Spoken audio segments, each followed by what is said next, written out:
അരിക്കൊമ്പനെ പിടികൂടാത്തതിൽ ഇടുക്കി സിംഗുകണ്ടത്തും പൂപ്പാറയിലും പ്രതിഷേധം തുടരുന്നു. വിഷയത്തിൽ ഹൈക്കോടതി നിയോഗിച്ച വിദഗ്ധ സമിതി അടുത്ത ദിവസം ചിന്നക്കനാലിൽ എത്തും. പ്രശ്നങ്ങൾ നേരിട്ട് മനസ്സിലാക്കാനാണ് വിദഗ്ധ സമിതിയുടെ സന്ദർശനം. അരിക്കൊമ്പനും ആനക്കൂട്ടവും ജനവാസ മേഖലയ്ക്ക് സമീപമാണ് നിലയുറപ്പിച്ചിരിക്കുന്നത്. വിവരങ്ങളുമായി പ്രിൻസ് ജെയിംസ് ചേരുകയാണ്. പ്രിൻസ്, ജനങ്ങളുടെ പ്രതിഷേധം അത് തുടർന്നുകൊണ്ടേയിരിക്കുകയാണ്. വലിയ രീതിയിലുള്ള പ്രതിഷേധമാണ് ഉയരുന്നത്. രാപ്പകൽ സമരം അവിടെ പുരോഗമിക്കുന്നു. അതേസമയം വിദഗ്ധ സമിതി നാളെ അവിടേക്ക് എത്തുന്നുണ്ട്. ഒപ്പം ഇപ്പോഴും അരിക്കൊമ്പൻ ഈ ജനവാസ മേഖലയിൽ തുടരുകയാണ്, അല്ലേ? അരിക്കൊമ്പൻ ഏതാനും ദിവസങ്ങളായി ഈ ചിന്നക്കനാൽ സമീപം സിംഗുകണ്ടം 301 കോളനി മേഖലയിലൊക്കെയായി കറങ്ങി നടക്കുന്ന ഒരു സാഹചര്യമാണ് നിലവിലുള്ളത്. അരിക്കൊമ്പനൊപ്പം ഒരു പിടിയാനയും 2 കുട്ടിയാനകളും അടങ്ങുന്ന സംഘമാണ് ഈ ജനവാസ മേഖലയോട് ചേർന്നുള്ള പ്രദേശങ്ങളിലൂടെ കറങ്ങി നടക്കുന്നത്. എന്തായാലും കുറച്ച് ദിവസങ്ങളായി അരിക്കൊമ്പൻ വലിയ നാശനഷ്ടങ്ങൾ വരുത്തിയിട്ടില്ല. സാധാരണഗതിയിലൊക്കെ കൃഷ്ണനായി ഇപ്പോൾ ആനക്കൂട്ടങ്ങൾക്കൊപ്പമാണ് അരിക്കൊമ്പന്റെ നടത്തം ഏതാനും ദിവസങ്ങളായിട്ടുള്ള അർത്ഥത്തിലാണ് ഇത് കടന്നു പോകുന്നത്. എന്തായാലും മേഖലയിൽ അരിക്കൊമ്പൻ വിഷയത്തിലുള്ള പ്രതിഷേധങ്ങൾ തുടരുകയാണ്. സിംഗുകണ്ടത്ത് രാപ്പകൽ സമരം തുടരുന്നു. തോട്ടം തൊഴിലാളികളടക്കമുള്ളവർ, കർഷക തൊഴിലാളികളടക്കമുള്ളവർ 5-ാം തീയതി വരെ, അതായത് വിദഗ്ധ സമിതി റിപ്പോർട്ട് സമർപ്പിക്കുന്നത് വരെ സമരം തുടരാനാണ് തീരുമാനിച്ചിരിക്കുന്നത്. ഒപ്പം പൂപ്പാറയിൽ എല്ലാ ദിവസവും വൈകിട്ട് ഉച്ച കഴിഞ്ഞ് 3 മുതൽ 6 മണി വരെ ജനപ്രതിനിധികളുടെ നേതൃത്വത്തിൽ ധർണ നടക്കും. രാജകുമാരി, ചിന്നക്കനാൽ, ശാന്തൻപാറ, സേനാപതി ഗ്രാമപഞ്ചായത്തുകളിലെയും മറ്റ് സമീപ ഗ്രാമപഞ്ചായത്തുകളിലെയും ഒക്കെ ജനപ്രതിനിധികൾ ഈ ധർണാ സമരത്തിൽ പങ്കെടുക്കും. കഴിഞ്ഞ ദിവസം ഇടുക്കി MP ഡീൻ കുര്യാക്കോസും ഈ സമരത്തിൽ പങ്കെടുത്തിരുന്നു. അടുത്ത ദിവസങ്ങളിൽ ആനയുടെ ആക്രമണത്തിൽ കൊല്ലപ്പെട്ട ആളുകളുടെ ബന്ധുക്കളെ ഉൾപ്പെടുത്തിക്കൊണ്ടുള്ള സമരവും ജനകീയ സമിതി ആലോചിക്കുന്നുണ്ട്. എന്തായാലും അടുത്ത ദിവസം 3-ാം തീയതിയോടെ വിദഗ്ധ സമിതി ഈ മേഖലയിൽ സന്ദർശനം നടത്തുമെന്നാണ് പ്രതീക്ഷ. അവർ ജനങ്ങളുമായി നേരിട്ട് ഇടപഴകിയ വിവരങ്ങൾ ശേഖരിക്കുകയും 301 കോളനിയിൽ തിരുവനന്തപുരത്തും ഒക്കെ എത്തി ആളുകളിൽ നിന്ന് വിവരങ്ങൾ ശേഖരിക്കുമെന്ന് തന്നെയാണ് കരുതുന്നത്. അങ്ങനെയെങ്കിൽ അനുകൂലമായൊരു വിധി ഉണ്ടാകും, തുടർ നടപടികൾ ഉണ്ടാകുമെന്നാണ് കരുതുന്നത്. റേഡിയോ കോൾ ഘടിപ്പിച്ച് മറ്റൊരു വനമേഖലയിലേക്കെങ്കിലും മാറ്റുക എന്നുള്ളതാണ് ആളുകളുടെ ആവശ്യം. കാരണം മതികെട്ടാൻ സോലയിലെ ഉൾവനത്തിലേക്ക് വിട്ടു കഴിഞ്ഞാൽ തന്നെയും ആന തിരികെ എത്താൻ സാധ്യതയുണ്ട്. കാരണം വളരെ ചെറിയൊരു വനമേഖലയാണ്. അതുകൊണ്ട് അരിക്കൊമ്പൻ പതിവായി ജനവാസ മേഖലയിലേക്ക് ഇറങ്ങുന്ന സാഹചര്യം ഉള്ളതുകൊണ്ട് റേഡിയോ കോളർ ഘടിപ്പിച്ചാലും ഈ ബുദ്ധിമുട്ടുകൾ തുടരുമെന്നും ആക്രമണങ്ങൾ തുടരുമെന്നും ഒക്കെ ആളുകൾ പറയുന്നു. അതുകൊണ്ട് തന്നെ ഇവിടുന്ന് മാറ്റുക എന്നുള്ള ഒരു ശക്തമായ നിലപാടാണ് ജനങ്ങൾ തുടരുന്നത്. അത്തരത്തിലുള്ള ഒരു ഇടപെടൽ ഉണ്ടാകുമെന്ന് തന്നെയാണ് കരുതുന്നത്. ആര്യ, യെസ്, പ്രിൻസ് ജെയിംസ് ആണ് വിവരങ്ങൾ നൽകുന്നത്. പ്രിൻസ് തുടരുക. ഇപ്പോൾ ഒരു വശത്ത് നമ്മളിപ്പോൾ സ്ക്രീനിൽ കാണുന്നത് പ്രേക്ഷകർ ഒരു വശത്ത് അരിക്കൊമ്പനെ പിടികൂടണം എന്നുള്ള ആവശ്യം ഉന്നയിച്ചുകൊണ്ട് ഇടുക്കിയിലെ ജനങ്ങൾ രാപ്പകൽ സമരത്തിൽ ഏർപ്പെട്ടിരിക്കുകയാണ്. മറുവശത്ത് ഈ ജനവാസ മേഖലയിൽ തന്നെ അരിക്കൊമ്പനും സംഘവും തമ്പടിച്ചിരിക്കുകയാണ്. ഞങ്ങളുടെ ക്യാമറാമാൻ KP ധനേഷ് പകർത്തുന്ന തത്സമയ ദൃശ്യങ്ങളാണ് പ്രേക്ഷകർ ഇപ്പോൾ കണ്ടുകൊണ്ടിരിക്കുന്നത്. അരിക്കൊമ്പനും സംഘവും ഇപ്പോഴും ജനവാസ മേഖലയിൽ തന്നെ തുടർന്നുകൊണ്ടിരിക്കുകയാണ്. ഒരു തരത്തിലും സമാധാനമായി ഒന്ന് ഇരിക്കാൻ പോലും കഴിയാത്ത ഒരവസ്ഥയിൽ കൂടിയാണ് ഇടുക്കിയിലെ ജനങ്ങൾ കടന്നു പോകുന്നത് എന്നുള്ളതാണ് ഈ ദൃശ്യങ്ങളിൽ നിന്ന് തന്നെ നമുക്ക് വ്യക്തമാകാം. അത്തരത്തിൽ അരിക്കൊമ്പനും സംഘവും ഏത് നിമിഷവും വേണമെങ്കിലും അക്രമാസക്തമാകാം, ജനങ്ങൾക്കിടയിലേക്ക് എത്താം, വീടുകൾ വീണ്ടും നശിപ്പിക്കാം എന്നുള്ള ഒരു സാഹചര്യത്തിൽ തന്നെയാണ് നിലയുറപ്പിച്ചിട്ടുള്ളത്.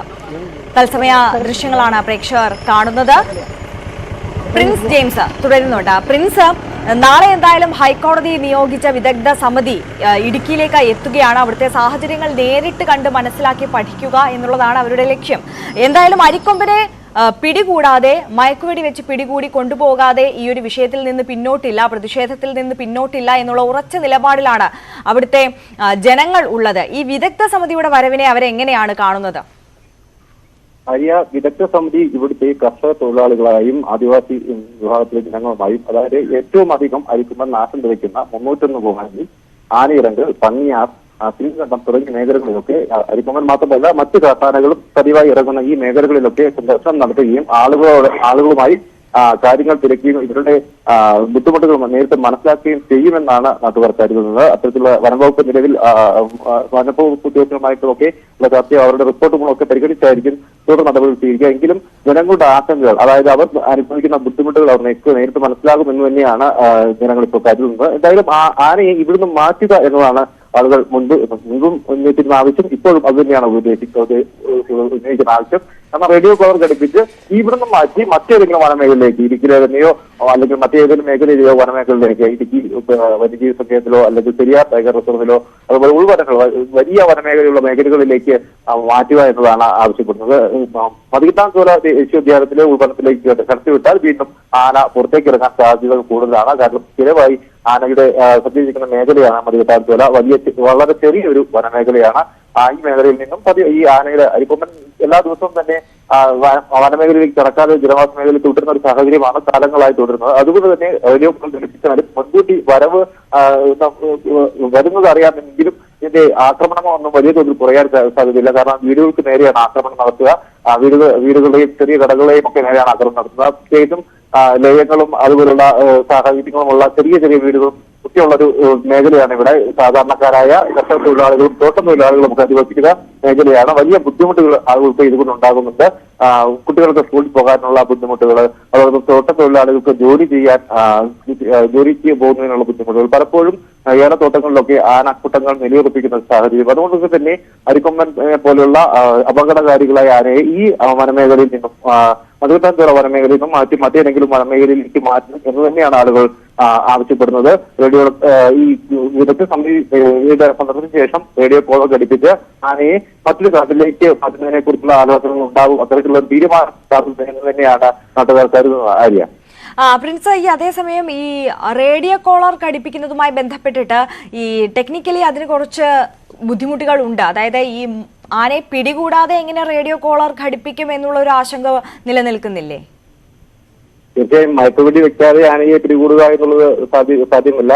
എന്തായാലും ആളുകളുമായുള്ള ഒരു ഇടപെടൽ സംസാരിച്ച ശേഷം അത്തരത്തിലൊരു നിലപാടുകൾ, ആളുകളുടെ ബുദ്ധിമുട്ടുകൾ മനസ്സിലാക്കുന്നത് വിദഗ്ധ സമിതി അത്തരത്തിലൊരു നിർദ്ദേശം നിൽക്കുമെന്നും മയക്കുവെടി വെച്ച് ആനയെ പിടികൂടി റേഡിയോ കോൾ ഘടിപ്പിക്കുക എന്നുള്ള ഒരു തീരുമാനത്തിലേക്ക് എത്തുമെന്നാണ് കരുതുന്നത്. കാരണം ഇവിടുത്തെ ഒരു ഭൂമിശാസ്ത്രപരമായ പ്രത്യേകതകളുണ്ട്.